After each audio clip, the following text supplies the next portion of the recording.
If you live in St. Louis, you've probably seen this building towering over Arsenal Street.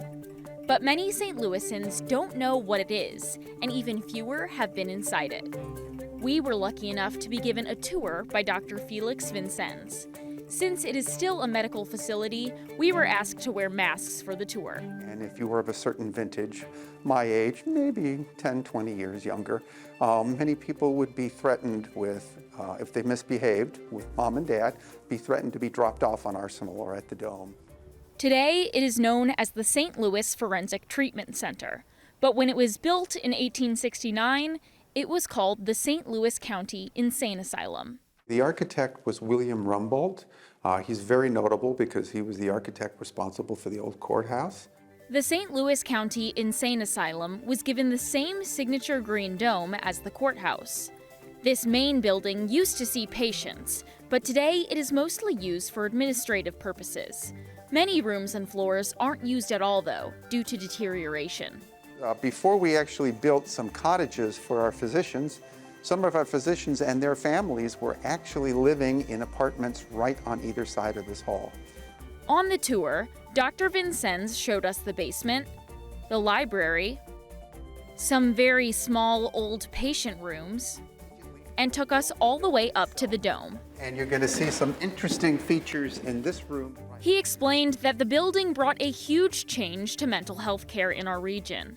Before asylums, he says mental health was largely mishandled, if not ignored altogether. People with mental illness actually did not end up in hospital environments. They ended up in jails and prisons. But things changed in 1844 after the governor of Missouri, Thomas Reynolds, died by suicide in his office.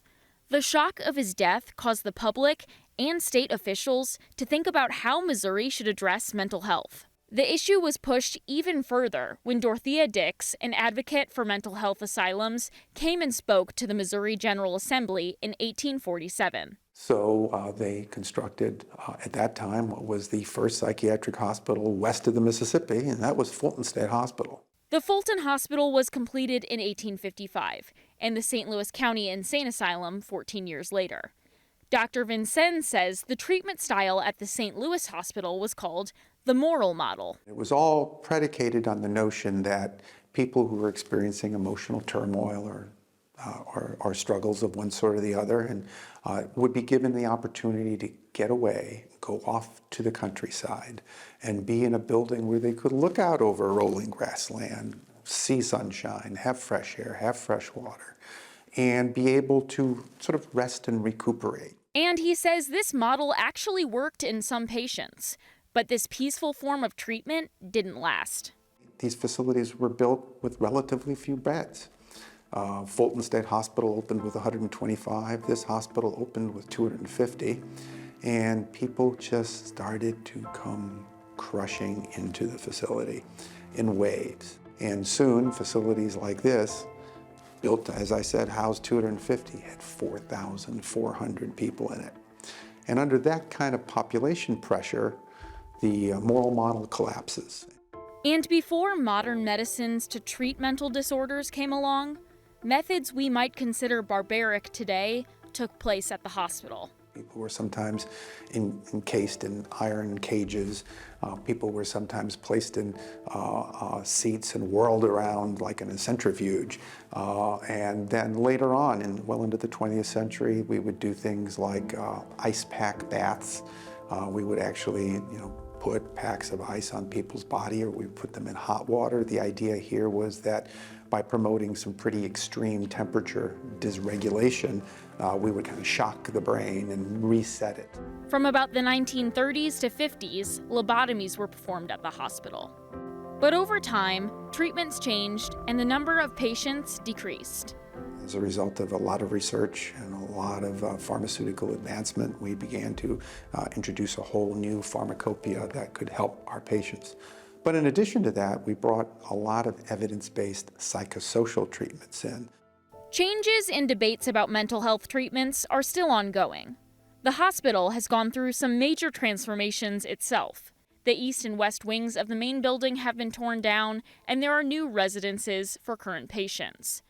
The types of patients have also changed. Dr. Vincennes says most of their current clients are forensic patients. This means the majority of them are either awaiting a criminal trial or have been declared not guilty by reason of mental disease or defect. One of the things that the mental health treatment that we provide has demonstrated is that people with mental illness, if appropriately treated, actually are no more dangerous than anyone else. Dr. Vincennes says there's been a major shift in the stigma surrounding mental health since he began working at the St. Louis Forensic Treatment Center in the 80s. People now begin to see individuals with mental health histories as just like everyone else, as deserving of admiration and respect, as deserving of acknowledgement of the tremendous gains they've made and their commitment to improving their own condition. The facility even offers tours to the public for those interested in learning about the history of mental health treatment in St. Louis.